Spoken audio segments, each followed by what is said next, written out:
할렐루야. 이 복된 새벽에 선하신 주님을 만나러 나오신 모든 성도 여러분을 환영하고 축복합니다. 다 같이 우리 주님이 가르쳐 주신 기도를 드리겠습니다. 하늘에 계신 우리 아버지, 아버지의 이름을 거룩하게 하시며 아버지의 나라가 오게 하시며 아버지의 뜻이 하늘에서와 같이 땅에서도 이루어지게 하소서. 오늘 우리에게 일용할 양식을 주시고 우리가 우리에게 잘못한 사람을 용서하여 준 것 같이 우리 죄를 용서하여 주시고 우리를 시험에 빠지지 않게 하시고 악에서 구하소서. 나라와 권능과 영광이 영원히 아버지의 것입니다. 아멘. 사랑과 은혜의 아버지 하나님, 영원히 멸망받을 죄인을 당신의 백성으로 삼으시고 감당할 수 없는 사랑과 은혜를 베푸시는 하나님의 이름을 찬양합니다. 이 새벽에도 우리를 위해 아들을 내어주신 그 사랑으로 자녀들을 품어주시고 하늘의 영광과 은혜를 맛보아 알게 하여 주옵소서. 예수님의 이름으로 기도드립니다. 아멘. 다 같이 찬송가 351장으로 주님을 찬송합니다.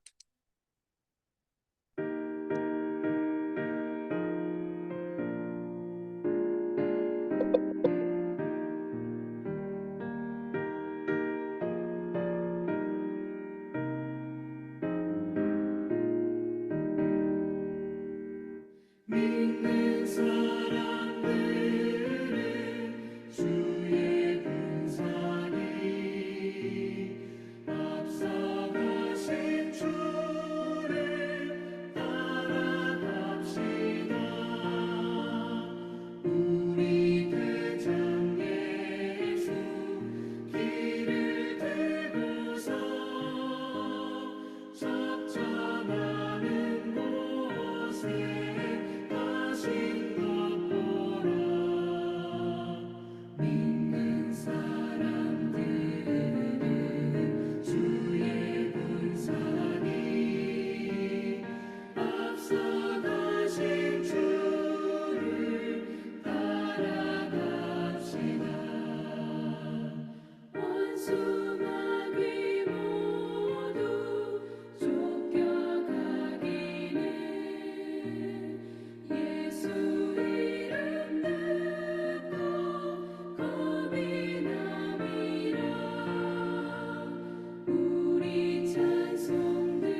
아멘.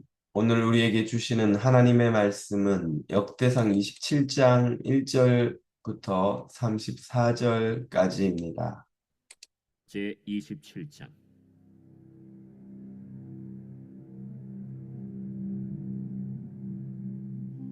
이스라엘 자손의 모든 가문의 우두머리와 천부장과 백부장과 왕을 섬기는 관원들이 그들의 숫자대로 반이 나누이니 각 반열이 2만 4천 명씩이라. 1년 동안 달마다 들어가며 나왔으니 첫째 달 반의 반장은 삽디엘의 아들 야소브암이요 그의 반에 2만 4천 명이라. 그는 베레스의 자손으로서 첫째 달 반의 모든 지휘관의 우두머리가 되었고, 둘째 달 반의 반장은 아후아 사람 도데요 또 미글롯이 그의 반의 주장이 되었으니 그의 반에 2만 4천 명이요. 셋째 달 군대의 셋째 지휘관은 대제사장 여호야다의 아들 브나야요 그의 반에 2만 4천 명이라. 이 브나야는 30명 중에 용사요 30명 위에 있으며 그의 반 중에 그의 아들 암미사밧이 있으며, 넷째 달 넷째 지휘관은 요압의 아우 아사헬이요 그 다음은 그의 아들 스바디아이니 그의 반에 2만 4천 명이요. 다섯째 달 다섯째 지휘관은 이스라 사람 삼후시니 그의 반에 2만 4천 명이요. 여섯째 달 여섯째 지휘관은 드고아 사람 이게스의 아들 이라이니 그의 반에 2만 4천 명이요. 일곱째 달 일곱째 지휘관은 에브라임 자손에 속한 발론 사람 헬레스이니 그의 반에 2만 4천 명이요. 여덟째 달 여덟째 지휘관은 세라 족속 후사 사람 십부게이니 그의 반에 2만 4천 명이요. 아홉째 달 아홉째 지휘관은 베냐민 자손 아나도 사람 아비에셀이니 그의 반에 2만 4천 명이요. 열째 달 열째 지휘관은 세라 족속 느도바 사람 마하레이니 그의 반에 2만 4천 명이요. 열한째 달 열한째 지휘관은 에브라임 자손에 속한 비라돈 사람 브나야이니 그의 반에 2만 4천 명이요. 열두째 달 열두째 지휘관은 온니엘 자손에 속한 느도바 사람 헬데니 그 반에 2만 4천 명이었더라. 이스라엘 지파를 관할하는 자는 이러하니라.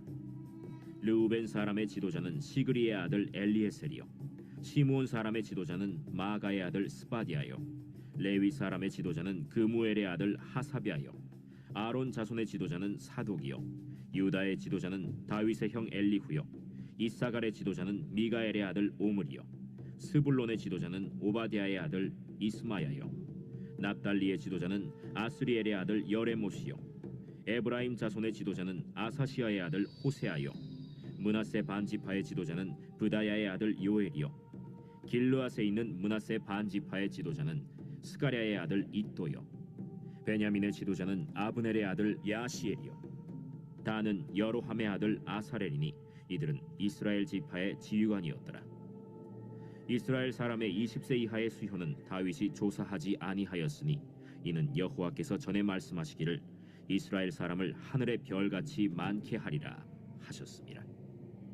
스루야의 아들 요압이 조사하기를 시작하고 끝내지도 못해서 그 일로 말미암아 진노가 이스라엘에게 임한지라. 그 수효를 다윗 왕의 역대 지략에 기록하지 아니하였더라.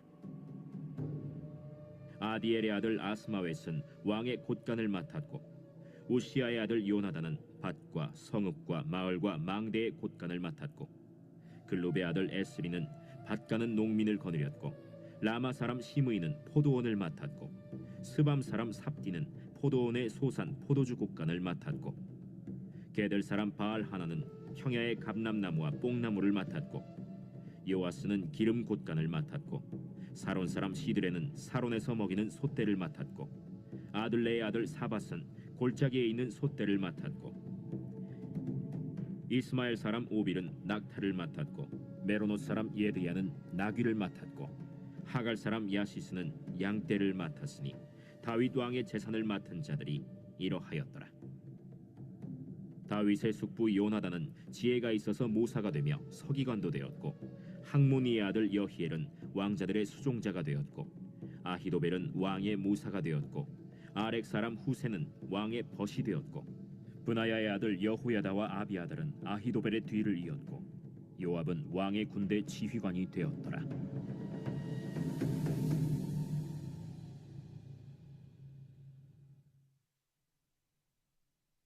아멘.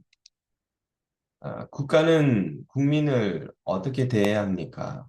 또 교회는 성도를 어떻게 대해야 할까요? 그 중요한 원리를 오늘 본문에서 배웁니다. 역대상 27장은 다윗이 군대를 조직한 방법입니다. 그 방법은 백성의 짐을 덜면서도 군사력을 약화시키지 않는 지혜로운 방법이었습니다. 모든 왕국은 왕의 지휘 아래서 상비군을 운영해야 했습니다. 연중 24시간 운영되는 상비군은 이들을 먹이고 입히고 무장시키는데 당연히 대단히 많은 비용이 들었습니다. 이 비용은 백성이 세금으로 부담해야 하는 것입니다. 한창 농사와 목축의 경제 활동을 해야 하는 젊은이들의 노동력이 군대에 동원되는 것은 가정경제와 국가경제 모두의 부담일 수밖에 없습니다. 다윗은 백성의 부담과 젊은이들의 희생을 줄이면서도 군사력을 약화시키지 않는 방법을 찾아야 했습니다. 그 방법이 1절에서 15절에 소개되었는데 12지파가 한 달씩 돌아가며 동원되는 방법입니다. 각 지파는 2만 4천 명의 장정들을 징발하되 이들이 1년 내내 동원되지 않고 12지파가 1년 12달 중 한 달씩만 동원되어 복무하였던 것입니다. 마침 이스라엘의 지파도 12이었고 1년도 12달이니 조직하기가 더없이 좋았습니다. 평소에는 한 개 지파 2만 4천 명만 복무하다가 전쟁이 나면 나머지 11지파 장정들이 모두 동원되어 2만 4천 명 곱하기 12지파로 28만 8천 명의 대군이 되는 시기였습니다. 이렇게 하면 군사력이 약화되지 않으면서도 장정들은 1년 중 11달을 집에서 농사와 목축에 힘쓸 수 있고 상비군 유지 비용도 상대적으로 크게 줄어 백성의 세금 부담도 역시 줄일 수 있었습니다. 이런 지혜는 백성을 사랑하는 다윗에게 주신 하나님의 지혜라 할 수 있습니다. 신명기 17장에서 하나님은 왕이 지나치게 큰 부와 큰 권력, 지나친 쾌락을 삼가해야 한다고 경고하십니다. 그 이유는 말할 것도 없이 백성을 사랑하고 긍휼히 여기기 위해서입니다. 어리석은 왕이 더 큰 부와 권력, 쾌락을 추구할수록 백성은 더 큰 짐을 져야 합니다.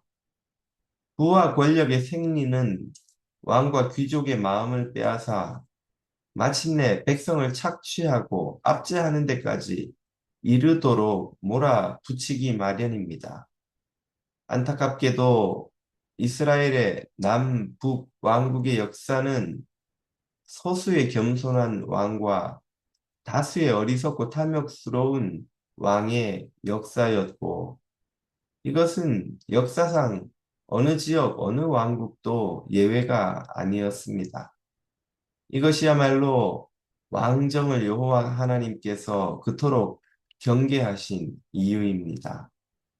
선하신 하나님은 이스라엘이 가나안에 정착했을 때 인간 왕이 아닌 당신이 직접 왕이 되셔서 이스라엘 백성의 삶이 자유와 풍요와 평화를 누리도록 디자인해 주셨습니다.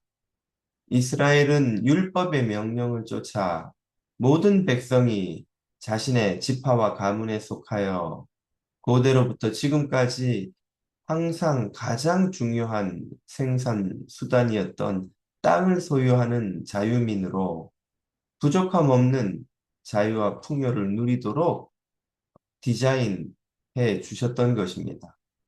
세금은 거의 없었으며 노역이나 군역으로부터도 자유로웠습니다. 외적의 침입이 있을 때마다 사사와 지파 연합군을 일으켜 하나님이 친히 물리치도록 구원해 주셨습니다. 안타깝게도 이스라엘은 우상 숭배에 빠져 율법을 어기기 시작했고 이방 나라처럼 왕정을 구하였습니다. 그들의 간절한 요구에 하나님은 왕정을 허락하셨지만 백성이 고통받지 않도록 왕들에게 엄히 경고하셨던 것이지요. 다윗과 소수의 왕들만이 이 여호와의 경고를 들었다는 것이 이스라엘의 비극이었습니다. 오늘날 국가도 이 원리를 배워야 합니다. 교회도 배워야 합니다. 그래서 모든 백성, 모든 교우들이 무거운 짐을 지지 않도록 사랑과 긍휼, 배려를 베풀어야 합니다. 예수님은 당신의 제자들에게 말씀하시기를 수고하고 무거운 짐진 자들아 다 내게로 오라 내가 너희를 쉬게 하리라고 하셨습니다. 예수님이야말로 정말 백성을 사랑하여 짐을 지우지 않으시는 사랑의 왕이십니다. 오늘 교회도 이 원리를 쫓아 교인들에게 무거운 짐을 지우지 않는 지혜를 배워야 합니다. 예를 들면 구역별로 돌아가면서 주방 봉사를 하고 재직 부서의 봉사도 1, 2년씩 돌아가면서 맡도록 하는 것이 그 예입니다. 오늘 우리가 살아가는 이 나라가 백성을 사랑하는 나라가 되도록 기도하십시다. 우리가 섬기는 교회가 성도를 사랑하는 교회가 되도록 기도하십시다. 수고하고 무거운 짐진 자들을 편히 쉬게 하시는 우리 주 예수 그리스도만을 왕으로 모시고 그 백성으로 살아가게 해달라고 기도하십시다. 다 같이 주신 말씀을 붙들고 기도드립니다. 이 땅의 지도자들이 백성을 사랑하는 지도자 되고 그런 나라가 되고 또 교회가 서로 짐을 나누어지는 공동체가 되어서 오직 예수님만이 왕이신 것을 높이고 자랑케 해달라고 기도드리겠습니다. 중고등부 수련회가 내일까지 진행됩니다. 아무 사고 없이 은혜 가운데 잘 진행되어 우리 자녀들이 그리스도의 사람으로 성령의 사람으로 거듭나 안전하게 돌아오도록 기도하겠습니다. 어려움 당한 가정을 위해서도 기도하며 이 시간 주님 앞으로 나아가겠습니다.